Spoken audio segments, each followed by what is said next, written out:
3 tévhit a gyerekneveléssel kapcsolatban. Pálfini Domokos Vanda vagyok, örömteli nevelés konzulens, és abban segítek a szülőknek, hogy kevesebb legyen a kiabálás, több legyen az együttműködés, és visszatérjenek az örömteli neveléshez. Ezt nem elméletekkel teszem, hanem valódi, működő megoldásokkal. Olyan eszközökkel, amelyek segítenek kiabálás, zsarolás és bűntudat nélkül határozott, de szeretetteli szülőnek lenned. Ha érdekelnek hasonló tartalmak, kérlek kövess be. Illetve, hogyha küzdesz te is problémákkal, nyugodtan jelentkezz hozzám konzultációra. Tehát íme a 3 tévhit. A majd kinövi, az egyik. Nem növi ki, csak majd máshol fog előjönni a probléma.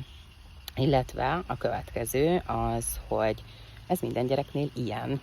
Illetve a másik, amit szoktam még hallani, az az életkori sajátosság.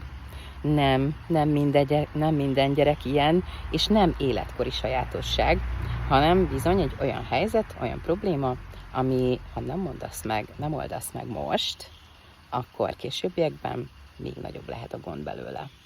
A harmadik pedig a szeretet mindent megold, és igen, a szeretet fontos, ez való igaz, de önmagában nem elég.